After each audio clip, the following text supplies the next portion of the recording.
Okay, I got one. I normally don't tell this one because it sounds like a dumb creepypasta, but if it'll keep the thread going, maybe y'all get some enjoyment out of it. Being late middle school, early high school, me and a friend, let's call him Jeff, are really into Minecraft and want to start a server to play multiplayer with our other friends from school. We're both too stupid to make one ourselves, so we asked Jeff's older brother Greg to help us because he's a computer science major. Greg is an old school nerd, skinny fat, ponytail, wore exclusively black metal band t-shirts and played D&D, but only the super early version from the 70s because it felt more immersive. Greg tells us that he and his neckbeard friends at college have a server, and that they've been playing around with, and says he'll give us access as long as we do our building far away from spawn. We agree, figuring it will be more fun starting a base fresh in our own little corner of the map. A few months go by, and a couple of our other friends have a nice little fortress city built on a mountain by the sea. However, as we finish all of our building projects, things dwindle to where me and Jeff are the only ones that get on anymore. For a few months, we mostly just dick around fighting monsters, farming, cliff jumping. Fast forward a few months, and even Jeff and I are getting on about once a week or so. Our interest is peaked again when the Nether gets added to multiplayer. We added a portal to our existing base to get some of the boys together and pulled an all-nighter exploring and building up a Nether outpost. The next week, Jeff tells me that Greg found what we were building and told us that the same rules apply to the Nether and to not leave the chunk we built our outpost in. What the fuck, dude? We just want to explore. Tells me he'll ban us from the server if we interfere with anything his group is building.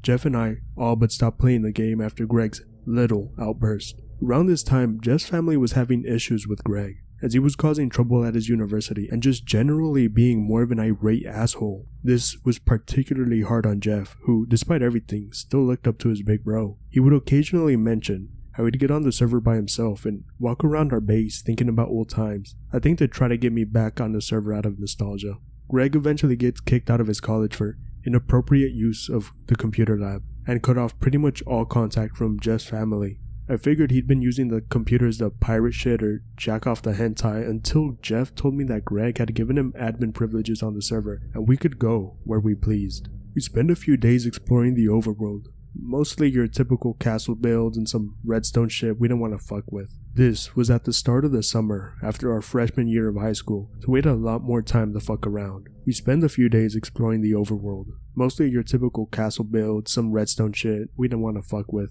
We also found a couple of mob grinders and stone structures that looked like they were trying to recreate Stonehenge, but with each slab spaced way further apart. Next, we find our nether portal and find our main base. It's a giant fuck-off fortress made almost entirely out of obsidian.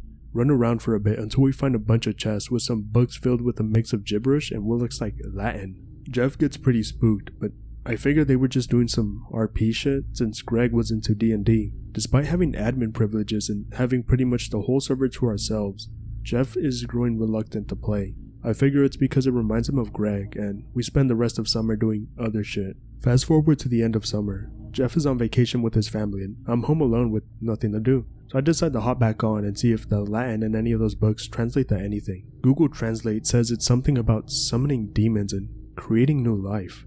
Holy shit.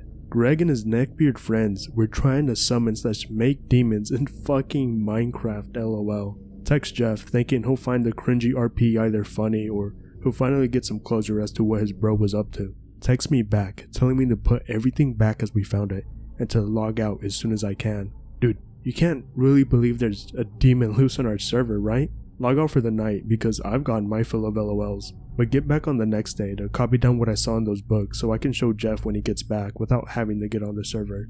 As I'm going through each chest, another player logs on and starts heading towards my location. Their player name is something in binary, and their skin is some corrupted red JPEG. Even back then, I figured it was an RP thing. They messaged me in chat telling me to return what I've stolen and leave. I toss him the book I was looking at and begin to ask him what's the deal with all these books. But he kicks and bans me as soon as he checks the other chest to see all the books are there.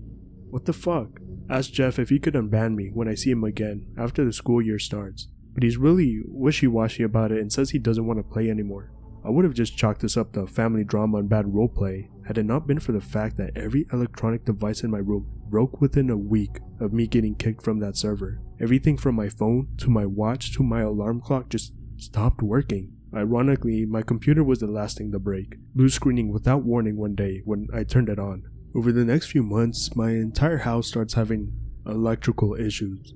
Multiple blackouts a month, AC and lights going out, and other stuff that's generally a pain in the ass for my folks. It was an older house, but we never had any issues like that ever since my encounter with the Minecraft cyber demon cult. End up moving houses due to continued electrical problems. Friendship with Jeff slowly fades. By senior year, we hardly even talk to each other beyond saying sup as we pass each other in the hallway. Last I heard, he was getting into computer science like his big brother. TLDR, I may or may not have encountered a cult on Minecraft trying to conjure a cyber demon that may or may not have fucked up my house's electricity. As you can imagine, it sounds a whole lot more like some gay Herobrine shit, which is why I don't bring it up often. But if it keeps the thread alive for better stories, then I'd say it was worth it. Back when I was 15-16, this made me shit bricks, playing pirated version of Fallout New Vegas. Almost done with the base game. Decided to complete the DLCs before I finish it. Finished the Joshua DLC and now go for Lonesome Road. That DLC was a bit scary for me already. Too lonely, a lot of death claws, the market men and the tunnelers were creepy. Get to that part in the highway where you have to fight 2 death claws. Try to shoot at them with my grenade launcher and miss entirely. Noticed I actually hit something because health bar appeared over my HUD. Whoever I hit, it has my real name. I was not using my real name in my character. Assume it's just an NPC. Continue forward. Nothing weird happens again until I finish fighting the Alpha Deathclaw inside the cave they trap you in. After beating the Deathclaw, I step outside. I misclick and fire another grenade towards a random location. I think it was a building. I see a health bar. I hit that NPC with my name again. It was a bit more creepy this time. Decide that I've played enough for today. Get curious and check if there's an NPC in the whole game that shares my name. My face when I don't find a single one that has my name. Delete all the files from that Fallout New Vegas. In before you are a pussy. I know, I was a silly, paranoid teenager. True story time. Be playing some 360 Kinect game. Apartment I grew up in was building in the middle of New York City from 1880s. Super double creepy shit all the time, but whatever, just a college kid on break playing games. Also only child, parents doing their boomer shit elsewhere. Kinect shows my green stick person and little picture in the picture. Cool. Top of TV spams. Player 2 joined. The fuck? There's no one here. I look around. Other controller is on console chilling. Look at the picture in picture. No. There's another green stick person next to me. Panic. Spasm. Also fall into TV trying to get to it. As I get to TV, the arms of Ghost Player 2 are reaching out to get me. Unplug the Kinect and give it to the downstairs neighbor child at next holiday. I never touched the Kinect again. I don't know why that shit was particularly good at Ghost, but fuck that. Be me, playing Silent Hill 3 for the first time last summer, like 2:30 in the morning. All lights off in the room for maximum spook effect. An amusement park. Get to the end of the haunted house level where the red fog chases you. As soon as I exit the haunted house, my game crashes. Screen goes black, but creepy haunted mansion voice still going.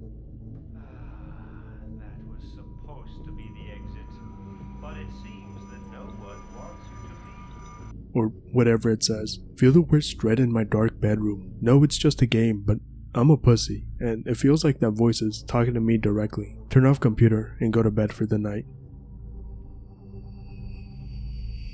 The darkness has a feature in the game where you can make calls on payphones to get interesting Easter eggs. To this day, I have no idea if it was an unfound Easter egg or a glitch.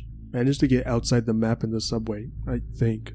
Outside the map, I found an unfinished hallway that had a statue. I approach it. An audio cue plays that I collected something. Okay, what the fuck? After I managed to jump back into the level, I noticed later in the game I had a new number to call. Ring ring. Just enemy screams and the screen starts to glitch. Can't get out of it. Have to turn Xbox off. Get scared cause Xbox won't shut off immediately. Eventually it does turn off. It had me thinking hell was coming through the screen and I seriously fucked up. LOL. I think I actually experienced haunted shit in Mario 64. Not really, but the timing was impeccable. Plus, I'm curious if anybody is aware of this glitch. TLDR, I lost all my save files and the game glitched out after 10 minutes. Then the files came back. Be me. Have 2 separate homes. One I just bought, and my dead parents, which I inherited. Had a retro room set up in my new place that I rarely get to use because I've been away so much. Starting a new Mario 64 file recently, it was having a blast. Bought 3D All-Stars on Switch to fill the void. For some reason, it's not as fun. Probably the controls. Fast forward yesterday, coming home for a bit, looking forward to resuming my 64 playthrough. Love the creepy Mario 64 meme, and jokingly think it will be an opportunity to look for strange things in the game. Hook up N64. Game isn't coming on. Like you do with old shit. Blow on it. Etc. Accidentally turn it on and off too fast. Know this probably cleared the memory. Sure enough, it did. Not only my recent file, but my 120 stars file from when I was a kid. All gone. Oh well. I wanted to experience the whole thing over anyways. Start a new game. After I get 2 stars, I go over to the second world, in the painting room, and decide to talk to Toad. Suddenly, the audio sounds like it's a blasting static, but it's still in the tune to the castle's theme music. Really foreboding sounding. Like all of those 995/07/29 build videos people make on YouTube. Mario melts onto the floor and twists upon himself like he's made of spaghetti as I move around. Pull out my phone and capture pic related. Well, the game is probably locked here. Decide to try to jump into the painting. Screen goes white, but the course name doesn't come up. Remains that way. It's almost foreboding. Reset the game. Now all my save files are back, including my old completion file. Well, that sure was fucking weird. I went to pick up my recent file again, but as I began playing, the power flicked out. Then I'd figure I'd do something else. I kinda didn't want to play it after the sun went down. Anyway. Hi X. Don't know if this belongs on V, but I wanted to ask, what are some of your weirdest moments playing games? And also to share something that happened to me when I was 8. I'll go first. Be me, 2014. Playing Pokémon Alpha Sapphire on my 3DS because it's the best game in the series. I don't give a fuck. It is, cause I said it is. Find a weirdly out of place door in the seafloor cavern. I think it was in the first room on the top left where you normally can't get to. Think it's weird and abandoned what I was gonna do to try to get to it. Eventually, somehow glitch myself up and enter. What the fuck .jpg? As suddenly, the music cuts. I'm in some corridor that looks like it came out of the Twilight Princess, but in the Pokemon art style. I take my ass through it, and at the end, there's this arena-looking area with a light in the center. A fight initiates against a level 60 Mew, and because I over-leveled the fuck out of my team, I struggle not to one-shot it, and then struggle to catch it. After I catch it in the area, I'm in a different one, to where I started the battle. Now, I'm just before the spot you see Archie and Maxie at the resting spot for Kyogre. Think I found a cool Easter egg and move on. Fast forward 3 years, dig my 3DS out and want to play again. See my team with my Mew, and make a new save file after I upload them all to Pokemon Bank. Eventually, make it back to the seafloor cavern and remember the door. Go back to the first spot and feel this weird sense of unease when I see that the door isn't there. Google and look for hours to see if the door needs a specific trigger to appear. It never existed. Still have Mew. I wanted to share this for a while because when personalized Mario 64 copies were big in like 2021, I got deja vu back to this. Better late than never though, and I'm gonna be honest, I think it's more cool than creepy. Shame the Pokemon games have taken a nosedive in quality since the 3DS. What are your stories, Anons? Nothing paranormal or anything like that, just creepy. Be playing Minecraft during summer break in 2010. Decided to create a new world because I was bored with the other ones. Delete one of my saves. You could only save 5 at a time back then and generate the world. Things go well for the first few nights. Discover diamonds really quick and have a diamond pickaxe and shovel after just 10 days in game. Go to the nether. Walk around for a bit. Get lost. This is how I died, Tiff. Faintly see cobblestone in the corner of my screen. Think it's my base and go towards it. It's not. I have no idea how the shit you're about to read happened, but it somehow did. My best guess is corrupted RAM, but the PC still works fine today, which makes me unsure. It's my nether base from the world I deleted. What the fuck, .png? Inside is just as I left it. Open one of the chests. Game crashes. Reload game. Still in base. Decide to go through the nether portal. All the portal frames were facing the wrong direction and there was one missing in the left corner. Spawn in cave. Dig out. Decide to go to spawn. Then find my way back home from there. Spend 15 minutes looking up how coordinates work. Go in direction to spawn. Suddenly see randomly high chunk like pick related. Tower up because this is really fucking weird. At the top of it is my chest room from the deleted world. Really starting to get weirded out at this point. Open one of the chests. Game crashes and corrupts the world irreparably. Can't open the save without the game crashing anymore. Shrug, delete it, and move on with my life. Again, no idea how this happened, but it was creepy as all fuck. I was also playing on minimum render distance at the time because I was stupid and couldn't figure out how to change it, which made the whole thing 2 times creepier. I feel tempted to write up some grandiose thing, but it's really not needed. TLDR, I used to like video game creepypastas, but there is one that is creepy and certainly is not a pasta and is something that actually exists. Not fiction, but something you could try yourself if you wanted to risk damaging a physical copy of this game, the Freezer. In Saints Row 2, there's an entity named the Freezer, who only shows up if you have intentionally went out of your way to glitch your game. To do this, you need to activate 4 cheats: Super Explosions, Low Gravity, Never Die, and optionally, Infinite Ammo.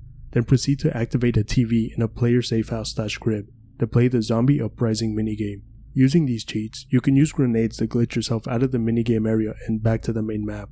This is where you may encounter this unintentional cryptid.